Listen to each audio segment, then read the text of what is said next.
కుక్కల్ని చంపడం గురించి ఇరు వర్గాలు ఢీ అంటే ఢీ అంటూ తమ వాదనలను గట్టిగా వినిపించుకున్నారు. అయితే కేవలం ఒక సమస్యను కేవలం అంకెలను మాత్రమే చూసి అంచనా వేయడం అంత కరెక్ట్ కాదేమో. అంకెలు అంటే కుక్కలు ఎంతమందిని కరిచాయనో, లేకపోతే ఎన్ని కుక్కలను ఎంతమంది చంపారనో, లేకపోతే కుక్కల పట్ల అమానుషంగా ప్రవర్తించిన కేసులు ఎన్ని ఉన్నాయనో, ఇలాంటి statistics they won't give a clear picture. ఇది అర్థం చేసుకోవడం కోసం ఒక చిన్న పల్లెటూరులో ఒక సాధారణ కుటుంబం ఎలా బతుకుతుంది అన్నది మీకు చెప్తాను. సాధారణంగా ఒక చిన్న కుటుంబం 4 నుండి 5 వేలల్లో ఒక నెల వెళ్ళదీస్తారు. అంత తక్కువలోన ఎలా రా అంటారా? అదే వాళ్ళు ఉదయాన్నే లేస్తారు. మనకలా సండే హాలిడే అని వాళ్ళకేమీ రెస్ట్ తీసుకునే అంత లగ్జరీ ఉండదు.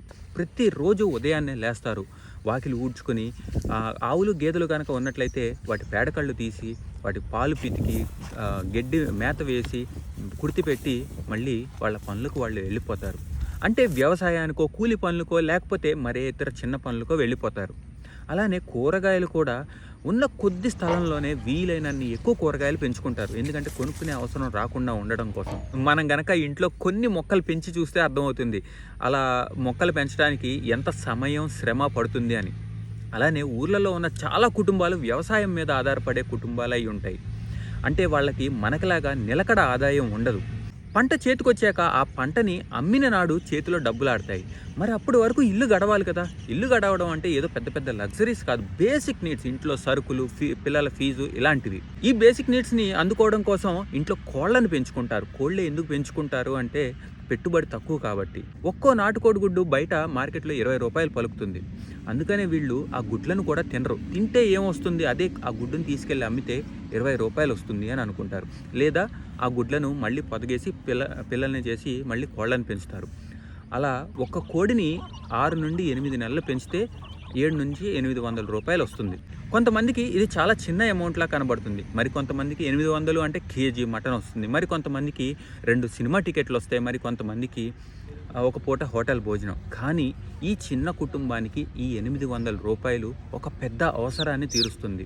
చిట్టి డబ్బులు కట్టుకోవడం కోసమో, ఇంట్లో పాడైన మిక్సీ రిపేర్ చేసుకోవడం కోసమో, పిల్లల ఫీజు కోసమో, లేకపోతే ఒక జత చెప్పులు బట్టలు లాంటివి కొనుక్కునే చిన్న బేసిక్ నీడ్స్ని తీరుస్తుంది. మీరు ఎప్పుడైనా ఇలాంటి వాళ్ళని గమనించి చూడండి. వాళ్ళ బనీన్లన్నీ బొక్కలతో నిండిపోయి ఉంటాయి. వాళ్ళ చెప్పులు అతుకులుగా ఉంటాయి. బీరువా తెరిచి చూస్తే పట్టున 4 చొక్కాలు కూడా ఉండవు. అయితే కష్టమంతా చేశాక కాసేపు ప్రశాంతంగా అన్నం తిందాం అనుకున్నప్పుడో, లేకపోతే ఏదైనా పనిలో లీనమైపోయి ఉన్నప్పుడో, లేదా అలసటతో వీపుని బండ కానిద్దాం అనుకున్నప్పుడు ఎక్కడో దూరం నుండి కోడి అరుపులు వినిపిస్తాయి. వెంటనే కర్ర పట్టుకుని అక్కడి దాకా పరిగెత్తారు. వెళ్ళేసరికి ఆ కోడిని నోట కరుచుకొని 2-3 కుక్కలు పారిపోతూ ఉంటాయి. ఆ క్షణం పోయింది ఒక కోడి కాదు, 800 రూపాయలు. అంటే చిట్టి డబ్బులు పోయినట్టు, లేకపోతే పిల్లల స్కూల్ ఫీజు పోయినట్టు, లేకపోతే ఒక జత చెప్పులు బట్టలు ఆగిపోయినట్టు, లేకపోతే ఇంట్లో ఉన్న మిక్సీ రిపేర్ ఆగిపోయినట్టు. ఆవేదన, కోపం, దుఃఖం, బాధ, ద్వేషం అన్నీ ఒకేసారి వచ్చేస్తాయి. ఆ కోడిని పట్టుకెళ్ళిపోయిన కుక్కలా కనిపించదు, ఒక దొంగలాగా కనిపిస్తుంది, ఒక శత్రువులా కనిపిస్తుంది. ఎలాగైనా తమను, తమ అవసరాలను, తమ కుటుంబాలను కాపాడుకోవడం కోసం వేరే దారి లేక ఆ కుక్కలకు మందు పెట్టి చంపుతారు.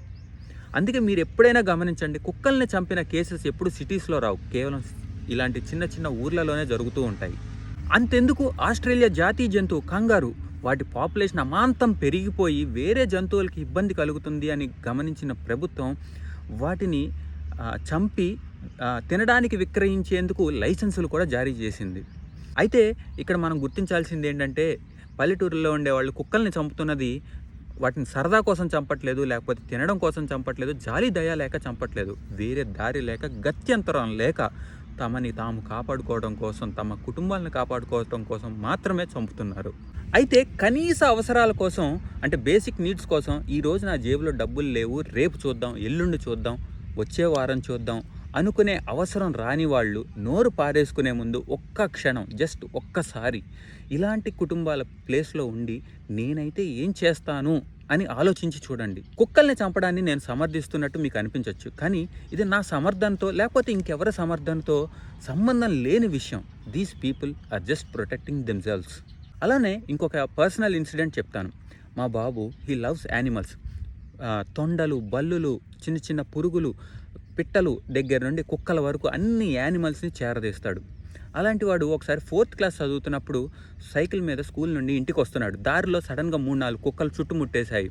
వాడికి ఏం చేయాలో అర్థం కాలేదు. చుట్టుపక్కల ఇళ్లలో వాళ్ళు ఎవరు బయట కనిపించలేదు. ఒక్కసారిగా సైకిల్ మీద నుంచి కింద పడిపోయాడు. పెద్ద పెద్దగా కేకలు వేశాడు. వెంటనే దగ్గరలో ఆ కేకలు విని దగ్గరలో ఉన్న ఇంట్లో వాళ్ళు ఎవరో బయటకు వచ్చి చీపురు కట్ట విసిరేసి ఆ కుక్కల్ని చెదరగొట్టారు. ఒకవేళ వాళ్ళు ఎవరు ఇంట్లో లేకపోయి ఉంటే వాడు ఆ రోజు ఏమై ఉండేది? We were just lucky. ఇప్పటికీ ఆ విషయం గుర్తొస్తే నాకు మా ఆవిడకి చిల్స్ వస్తుంటాయి. అలాంటిది కొంతమంది పిల్లల్ని కుక్కలు పీక్కుని తిన్న దృశ్యాలు మనం చూసాం. నిజంగా యాజ్ ఎ పేరెంట్ చెప్తున్నా, ఆ పిల్లల పేరెంట్స్ వాళ్ళు ఆ పేరెంట్స్ బతికున్నంత కాలం దే విల్ బీ హాంటెడ్. నా బాబు లేకపోతే నా పాప ఇంతటి దారుణానికి గురయ్యారు అని వాళ్ళు ఎప్పుడూ బాధపడుతూనే ఉంటారు. ఎనీవేస్, ఏదైనా బ్యాలెన్స్ తప్పినప్పుడు ఇలాంటివి జరుగుతూనే ఉంటాయి, whether we like it or not.